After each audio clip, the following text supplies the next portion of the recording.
Hello guys, welcome back to chill medicos. तो यार आज जो अपना लेक्चर होने वाला है वो अपना लेक्चर होने वाला है कार्सिनोजेंस के ऊपर। इससे पहले मैंने आपको नॉर्मल इंट्रोडक्शन दे दिया था कैंसर के ऊपर, ठीक है। कैंसर्स के टाइप बता दिए थे, बिनाइन एंड मैलिग्नेंट, ठीक है। उनकी प्रॉपर्टीज़ आपको बता दी थी मैंने सारी की सारी। आज अपन पढ़ेंगे कार्सिनोजेंस, मतलब जिनकी वजह से अपने को कैंसर देखने को मिलता है। इससे पहले अगर आप मेरे चैनल पर नए हो तो सब्सक्राइब कर लेना मेरे चैनल को, क्योंकि मैं आपको पूरी बायोकेमिस्ट्री पढ़ाने वाला हूँ, पूरा बेसिक से पढ़ा रहा हूँ यार मैं, ठीक है। कि आपको कहीं भी कोई कंसेप्ट छूट ना जाए, क्योंकि यार कंसेप्ट ये होते हैं जो अपने को यूनिवर्सिटी एंड पीजी में काम आने वाले हैं, ठीक है। जो अपन रटते हैं वो तो अपन भूल जाते हैं, लेकिन जो कंसेप्ट होते हैं ना वो अपनी रूम में जाके बस जाते हैं, ठीक है। उनको अपन कभी नहीं भुला पाते हैं। तो चलो आगे बढ़ते हैं यार, अपना आज का काम स्टार्ट करते हैं। कार्सिनोजेंस, ठीक है। तो यार variety of external agents divide into 3 group, ठीक है। एक्सटर्नल एजेंट्स होते हैं जिनको अपन ने 3 ग्रुप्स में डिवाइड किया। पहला होता है केमिकल कार्सिनोजेंस, दूसरा होता है फिजिकल और थर्ड होता है बायोलॉजिकल, ठीक है। 3 टाइप के कार्सिनोजेंस अपन यहाँ पढ़ने वाले हैं, ठीक है।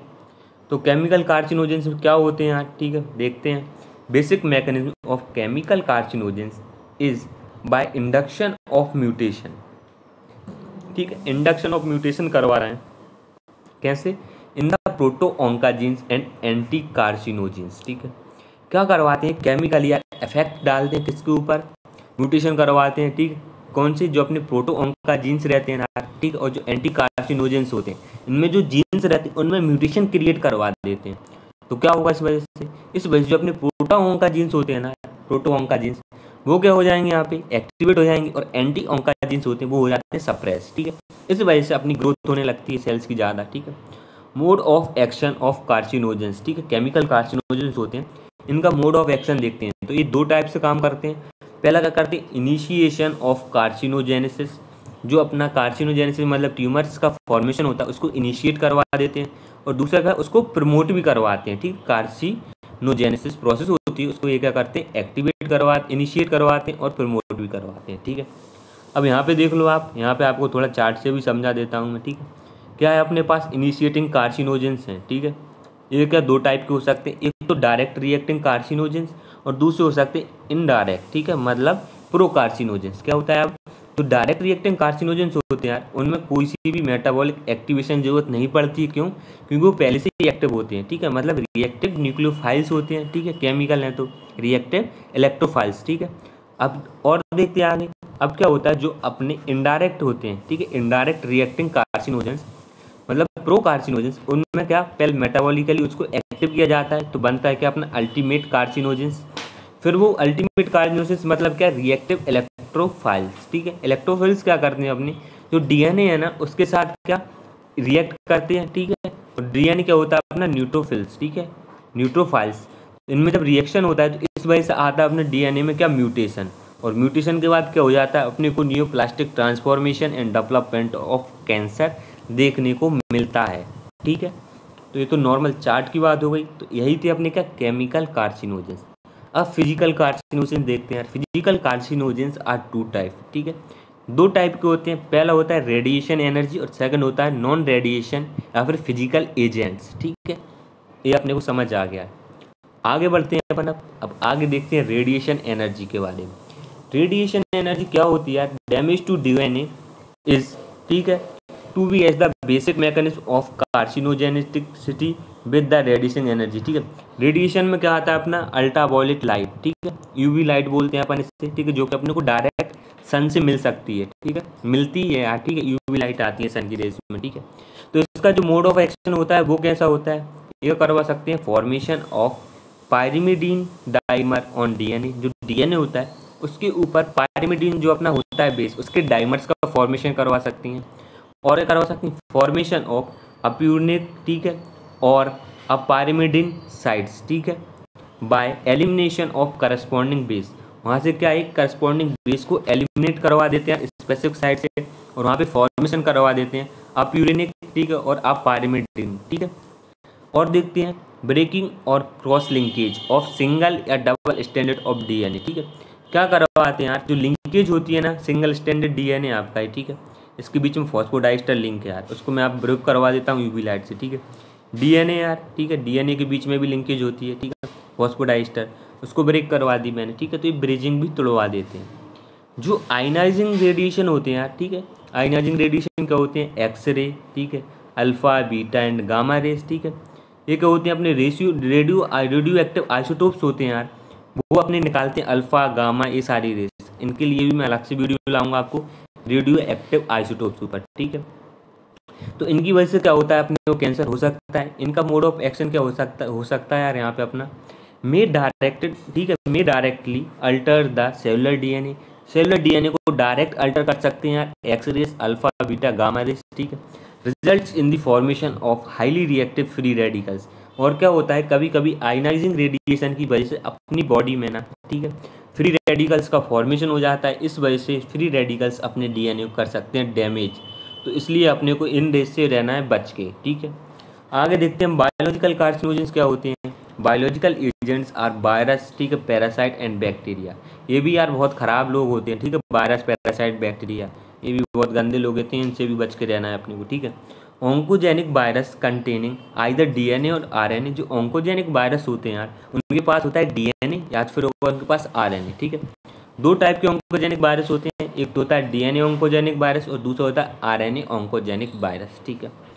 RNA oncogenic virus are retrovirus. Retrovirus से आप क्या समझते हो यार, रेट्रोवायरस का मतलब ये होता है उनके पास होता है एक स्पेसिफिक एंजाइम जिसे बोलते हैं अपन रिवर्स ट्रांसक्रिप्टेज। मतलब कि ट्रांसक्रिप्शन से क्या होता था, ऐसे देखो आप यहाँ बताता हूँ आपको मैं क्या होता था। नॉर्मली ये हो गया अपना क्या भाई डीएनए, ठीक है, डीएनए से बना देते थे अपन का सिंगल स्टैंडर्ड आरएनए। लेकिन जो रिवर्स ट्रांसक्रिप्टेज एंजाइम होता है यार, ठीक, वो करता है आरएनए से बनवा देता है डीएनए, जिससे अपन बोलते हैं क्या cDNA, ठीक है, ये बना देता है अपना। ये अपने को समझ में आ गया, ठीक है। आगे चलते हैं अपन, यहाँ पे आपको टेबल बताऊंगा एक, मैं उस टेबल में आपको बताऊंगा कौन कौन से बायोलॉजिकल ऑन्कोजीन्स होते हैं, ठीक है, इंपोर्टेंट ऑन्कोजेनिक वायरस, ठीक है। तो एक तो होते हैं अपने डीएनए वायरस और दूसरे होते हैं अपने आरएनए वायरस, ठीक है। तो इसमें आप पहला देखिए, ठीक है, पेपोवा वायरस, ठीक है, जो अपना डीएनए वायरस होता है। ये कहाँ इसका एग्जाम्पल क्या है अपना ह्यूमन पेपिलोमा वायरस, जिसे एचपीवी वायरस भी बोलते हैं, ठीक है। और पॉलीमे वायरस, ठीक है, एंड SV40 वायरस, ठीक है, ये आप याद कर लेना है। हर्पीस वायरस, ठीक है, इसका एग्जाम्पल क्या होता है एप्स्टीन बार्स वायरस, ठीक है। एडिनो वायरस, ठीक है, एडिनो वायरस 12, 18 एंड 13, ठीक है। पॉक्स वायरस होता है, ठीक है, और एक होता है हेपेडिना वायरस, ठीक है, ये अपना हेपेटाइटिस बी वायरस होता है। आरएनए वायरस में कौन कौन सा आता है एक्यूट ट्रांसफॉर्मिंग वायरस, ठीक है, एक्यूट ट्रांसफॉर्मिंग वायरस, ठीक है। राउस सार्कोमा वायरस भी बोलते हैं, ठीक है, जो इसका एक एग्जाम्पल है। ल्यूकेमिया सार्कोमा वायरस भी बोलते हैं, ठीक है, ये भी एक एग्जाम्पल है अपना एक्यूट ट्रांसफॉर्मिंग वायरस का, ठीक है। स्लो ट्रांसफॉर्मिंग वायरस कौन से होते हैं, ठीक है, माउस मेमोरी ट्यूमर वायरस, ठीक है। और क्या होता है human T cells lymphocytes lymphotropic virus, ठीक है, जिसे अपन HTLV बोलते हैं, ठीक है, HTLV फर्स्ट, HTLV सेकेंड, ठीक है, इसके एग्जाम्पल्स हैं। तो आपको ये याद कर लेने यार, ठीक है, कम से कम दो दो तो याद करके ही रखना आप सबके, ठीक है। तो ये तो होगा अपने यार कार्सिनोजेंस। अब मैं पढ़ाऊंगा आपको प्रोटो ऑन्कोजीन्स एंड ऑन्कोजीन्स क्या होते हैं। तो प्रोटो ऑन्कोजीन से आप क्या समझते हो यार, ठीक है, आपसे ही सवाल है मेरा, ठीक है। अब आपको आता है कि नहीं आता है ये मेरे को पता नहीं, लेकिन मैं तो आपको बताने वाला हूँ, ठीक है। Proto oncogenes are normal genes, ठीक है, which stimulate cell division. Proto oncogenes अपने नॉर्मल जीन्स होते हैं, ठीक है, जो कि अपना स्टिमुलेट करते हैं सेल डिवीजन को, ठीक है। और एक और जीन्स मैंने आपको बताया था ट्यूमर सप्रेसिव जीन्स, ठीक है, एंटी ऑन्कोजेनिक जीन्स, ठीक है, ये क्या करवाते हैं are normal genes which inhibit the cell division. ये अपने सेल डिवीजन को इनहिबिट करते हैं, ठीक है, सेल डिवीजन को प्रमोट करता है प्रमोटो, ठीक है, प्रोटो ऑन्कोजीन्स, ठीक है, और सप्रेस करता है ट्यूमर सप्रेसिव जीन्स। तो दो जीन अपने को यहाँ देखने हैं, ठीक है। Cellular proto oncogenes code for a number of proteins. इसके मतलब जो प्रोटो ऑन्कोजीन्स होता है ये नंबर्स ऑफ प्रोटीन्स को कोड करता है, ठीक है, जैसे कि ग्रोथ फैक्टर, रिसेप्टर, ठीक है, transcription factors and other proteins involve in the cell proliferation. मतलब कि जो सेल डिवीजन अपना होने वाला था ना प्रोटो ऑन्कोजीन्स की वजह से, तो कैसे करवाता है प्रोटो ऑन्कोजीन एक जीन है, ठीक है, जो कि डीएनए के साथ इनकॉर्पोरेट करा है अपनी क्रोमोसोम में। वो क्या करेगा ट्रांसलेट होकर बनाता है प्रोटीन, जो प्रोटीन हेल्प करवाते हैं अपने सेल के पॉलिफरेशन में, ठीक है। When proto oncogenes get mutated they become oncogenes. जब अगर प्रोटो ऑन्कोजीन्स में अपना कोई भी म्यूटेशन आ जाता है, ठीक है, तो उसकी वजह से वो प्रोटो ऑन्कोजीन्स चेंज हो जाते हैं अपना ऑन्कोजीन्स में, ठीक है। तो in cancer normally proto oncogenes are permanently change to oncogenes. अगर आपके पास पहले से कैंसर डेवलप्ड है तो वो क्यों डेवलप्ड है, क्योंकि प्रोटो ऑन्काजीन्स परमानेंटली चेंज हो गए ऑन्काजीन्स में, and they balance between factor stimulating and factor inhibiting, ठीक है। तो क्या होता है, जो फैक्टर स्टिमुलेट कर रहे हैं, जो फैक्टर इनहिबिट कर रहे हैं, तो इनके बीच का बैलेंस क्या डिस्टर्ब हो गया, ठीक है। Cell growth is permanently lost, ठीक, रिजल्ट इन इंक्रीज पॉलिफरेशन, ठीक है। अब यहाँ पे कहो सेल की जो ग्रोथ हो रही थी वो परमानेंटली लूज हो गई, ठीक है, इस वजह से इंक्रीज हो गया अपना पॉलिफरेशन, ठीक है। आगे देखते हैं अपन, यहाँ पे आपको और अच्छे समझ में आएगा, ठीक है। इस डायग्राम से देखिए, नॉर्मल सेल, ठीक है, normal balance of growth and repair, ठीक है। नॉर्मल था, क्या हो गया, ट्यूमर सप्रेसिव जीन था, उसने उसको सप्रेस करके रखा। प्रोटो ऑन्काजीन स्टिमुलेटर्स थे जिनने स्टिमुलेट करके रखा, तो अपने बॉडी में एक प्रोपोर्शनल अमाउंट पे सेल्स का फॉर्मेशन हो रहा है और सेल का फॉर्मेशन रुक रहा है, ठीक है। इस वजह से एक नॉर्मल अमाउंट में अपने सेल रहेगा, ठीक है। अगर मान के चलो ट्यूमर सप्रेसिव जीन्स थे, वो क्या होगा, यहाँ पे इनहिबिट हो गए, ठीक है भाई। और क्या हो, जो प्रोटो ऑन्काजीन्स थे वो अपने स्टिमुलेट हो गए। इनने क्या किया, प्रोटो ऑन्काजीन्स ने सेल बनाना स्टार्ट किया, भयंकर फटाफट फटाफट फटाफट, ठीक, ज़्यादा सेल का फॉर्मेशन किया। और जो इनहिबिटर थे, जो सेल को बनने से रोक रहे थे, वो उनका काम बंद हो गया, वो रोक नहीं पा रहे हैं। तो क्या होगा, सेल का फॉर्मेशन डबली इंक्रीज होगा, ठीक है। एक तो क्या, स्टिमुलेटर्स भी बढ़ गए और इनहिबिटर्स कम हो गए, ठीक है। तो वो क्या 2 टाइम्स ज़्यादा पॉलिफरेट करने वाले हैं, तो ऐसे ये बैलेंस डिस्टर्ब हो जाता है। Proto oncogenes are activated to oncogenes by various mechanism, ठीक है। बहुत सारे मैकेनिज्म होते हैं जिनके थ्रू प्रोटो ऑन्काजीन्स अपने एक्टिवेटेड ऑन्काजीन्स बन जाते हैं, ठीक है। जैसे कि प्रमोटर एंड एनहेंसर, ठीक है। प्रमोटर और जो एनहेंसर होते हैं वो क्या करते हैं, अपना प्रोटो ऑन्काजीन्स को ऑन्काजीन्स बनाने में काफ़ी मदद करते हैं, ठीक है। क्रोमोसोमल ट्रांसलोकेशन, इसकी वजह से भी क्या होता है, अपने प्रोटो ऑन्काजीन्स में कन्वर्ट हो जाते हैं। Gene amplification and point mutation, ये सारे कॉज हैं जो कि प्रोटो ऑन्काजीन्स को ऑन्काजीन्स में कन्वर्ट करवा देते हैं। अब देखते हैं ट्यूमर सप्रेसिव जीन, ठीक है। Tumour suppressive genes are those genes which control the proliferation, ठीक है, proliferation by controlling the cell cycle. ये अपने सेल साइकिल पे ना कंट्रोल रखते हैं, जिस वजह से सेल का फॉर्मेशन ज़्यादा नहीं होने देते, सेल साइकिल को सप्रेस करके रखते हैं। Tumour suppressing gene sometimes called recessive oncogenes and anti oncogenes, ठीक है। ऑन्काजीन्स अपने को पता था जो स्टिमुलेटर थे, एंटी ऑन्काजीन्स मतलब जस्ट अपोजिट, जो कि वहाँ पे सप्रेस करके रख रहे हैं, ठीक है। Two most studies tumour suppressive genes are, ठीक है, रेटिनोब्लास्टोमा, जिसे अपन आर भी बोलते हैं, और सेकंड होता है P53 जीन। 2 जीन होते हैं यहाँ पे, ठीक है, जो कि अपन ट्यूमर सप्रेसिव जीन में मोस्टली पढ़ते हैं, ठीक है। जो अपना रेटिनोब्लास्टोमा जीन होता है यार, ठीक है, लाइस इन क्रोमोसोम नंबर 13, ये अपना क्रोमोसोम नंबर 13 पे मिलता है, ठीक है। Code for the nuclear transcription proteins, ठीक है, PRB, जो PRB अपना न्यूक्लियर ट्रांसक्रिप्ट प्रोटीन होता है उसको कोड करता है।